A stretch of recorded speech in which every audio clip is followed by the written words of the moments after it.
The squat versus the deadlift. Which is the better exercise? Well, that's tough to say, seeing as a lot of people call each of them the king of the exercises. So in this video, we're gonna try to answer some of the bigger questions that people have when searching the two, and especially when searching the two compared to one another. In this video, we're gonna cover 4 topics. We're gonna go over the muscles worked in the squat and deadlift, which is better for strength, which is better for mass, and which movement makes you more tired. So now without further ado, let's dive into the muscles worked. So if you're brand new to lifting, let's go over a couple basics of the squat and the deadlift and then talk about the muscles worked. So both of these movements are compound exercises, which mean that they are multi-joint exercises. The deadlift is a pulling exercise and the squat is a pushing exercise. When it comes to the muscles worked, both of these exercises are gonna target a ton of different muscles. For the deadlift, the prime movers are gonna be focused on hip extension. So your glutes are gonna be a prime mover in the deadlift. The hamstrings are also gonna be heavily activated when performing this movement. From there, you're gonna have a lot of synergistic and stabilizer muscles that will come in different phases during the movement. So from the initiation off the floor to the lockout of the stand-up. So some of these muscles include the gastrocnemius, the soleus, so the calf musculature that helps maintain that strong vertical shin angle. You're gonna have the obliques and abdomen activated to some degree to help stabilize and neutralize that torso positioning throughout the full range of motion. You're gonna have the erectors at play. The quads are gonna be a little bit at play as you push the ground away while you pull. You're gonna have the traps at play, and you're also gonna have things like the rhomboids and lats to really keep that bar close and stabilized at the top of the movement. For this squat, the prime movers are gonna be focused on knee extension and hip extension. So your quads and glutes are gonna be the prime movers for this movement. Similar to the deadlift, there are gonna be a lot of synergistic and stabilizer muscles also at play. So you have the gastrocnemius, the soleus, you have the adductors heavily at play when you're at full depth in the squat. The hamstrings serve as more of a stabilizer muscle, and they are a little bit more active towards the top end of the squat. You're gonna have the traps and the mid-back at play for stabilizing the barbell. The erectors are gonna help maintain that nice torso positioning, and you're also gonna have the obliques and abdomen in play too to help stabilize that trunk positioning. So both of these exercises are gonna work a ton of different muscle groups.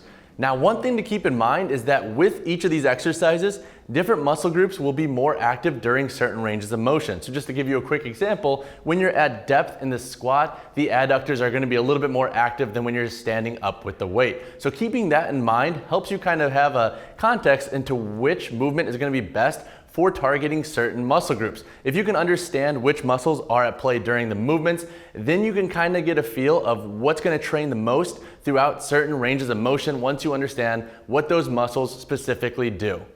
So now what's better for strength, the squat or deadlift? Well, that depends. I think a lot of beginners like to think that one is better than the other, but that's not necessarily true, and it always comes down to the context in which you're using them and what you're trying to train. For example, if we look at some of the recent literature on the topic, a study published in 2018 in the Journal of Strength and Conditioning Research looked at the hip and knee kinetics of the squat and deadlift. Now, if you just overall think of the range of motion of each of them, then you could probably guess what this study suggested. Long story short, they found that the deadlift is slightly better and superior for training hip extension, while the squat, since it has a deeper range of motion of the knee and knee flexion and extension, is better for training knee extension. And that makes a lot of sense when you just consider the overall range of motion of each. If your goal is targeting the quads and building bigger legs, then the squat is going to be a superior option. And if your goal is improving hip extension and just overall building a bigger back, then the deadlift will have a bigger role in your training. So if you're wondering if there's any natural carryover between the squat and deadlift in terms of strength, yes and no. Let's look at this objectively. So the squat is gonna improve your hip extension. It's also gonna improve your knee extension because it takes you through a greater range of motion.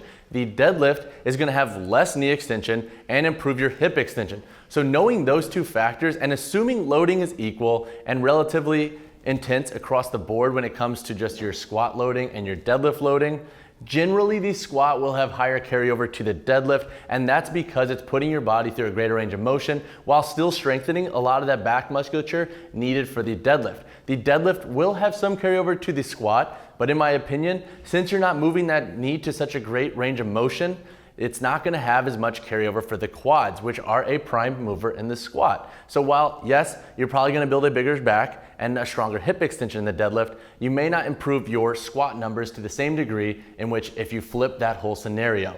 So what does that all mean and what are the kind of takeaways here? Well, if you're only squatting or you're squatting more frequently, more than likely you're going to improve your deadlift to a larger degree than if you were deadlifting more frequently and trying to improve your squat indirectly. Now, there will be vast differences between different populations, and just based on your overall strengths and weaknesses based on the muscles used in each of these movements, but generally that's what you can typically expect when programming these and expecting strength carryover for each of these movements. When it comes to building mass with these two movements, try not to think about one being all around better than the other. They're both equally great, and it really comes down to the context in which you're using them and what you're trying to target. If your goal is building bigger and thicker legs, the squat will be a better bet. It takes your knee through a greater range of motion. If your goal is building a bigger back, oftentimes the deadlift will be better. The lats and mid back will be actively contracting to keep that bar close as opposed to just stabilizing the bar on the back like in the squat. And if your goal is just building bigger hips and bigger glutes, both of these movements will be good. Just note that their ranges of motion are different. So my takeaway for this section is to always remember the context in which you want to use them and what muscles you're trying to target when it comes to building mass. Obviously, a greater stretch on a muscle will be generally a bit better when it comes to hypertrophy and mass all around. So taking those thoughts into consideration, it should give you a pretty good idea of which movement to use when targeting certain muscle groups and trying to improve their mass. So which movement fatigues the body more, the squat or the deadlift?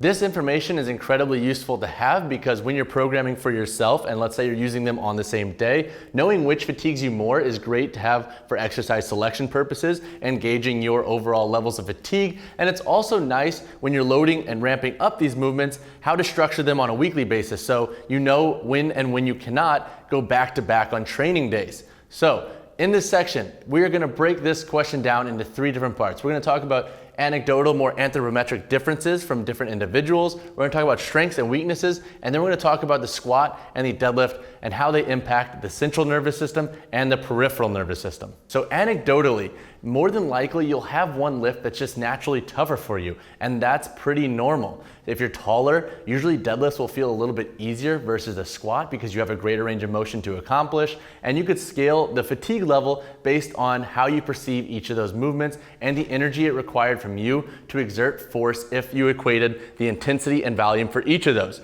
Now, from a strengths and weaknesses point of view, obviously, if you're weaker in, let's say, the hips, the deadlift may seem a little bit tougher for you. If you have, like, let's say, strong quads, that's going to be very variable based off of your body and how it's built. So you can scale the exercise selection of these 2 movements on that, and you can kind of scale your fatigue levels on that thought process alone. The final way we can look at fatigue with these 2 exercises is through more of a scientific scope, so how they interact with the central and peripheral nervous systems. One of the better studies that compared these 2 exercises and that outlook comes from 2019 from a study published in the Journal of Strength and Conditioning Research.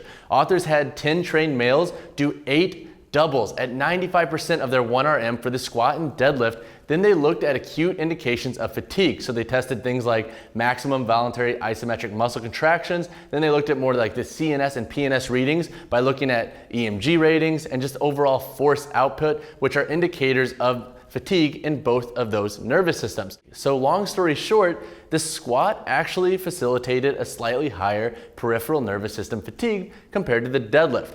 Authors speculated that this had to do with the greater range of motion and the more quad involved throughout the full movement. Since that is a very larger muscle group, it would explain why the PNS fatigue was slightly higher. Obviously, as this bigger muscle group gets tired, you're going to have a slightly decreased output performance when it comes to muscle activation, thus suggesting the higher PNS fatigue. So what are the takeaways here? Fatigue is going to be highly variable based on multiple variables, such as your training level, status, and where you are in your program. If everything is equal, then squats might be slightly more fatiguing for this PNS system, and that's simply due to potentially taking the body through a greater range of motion and requiring much more work from the quads, which are a larger muscle group.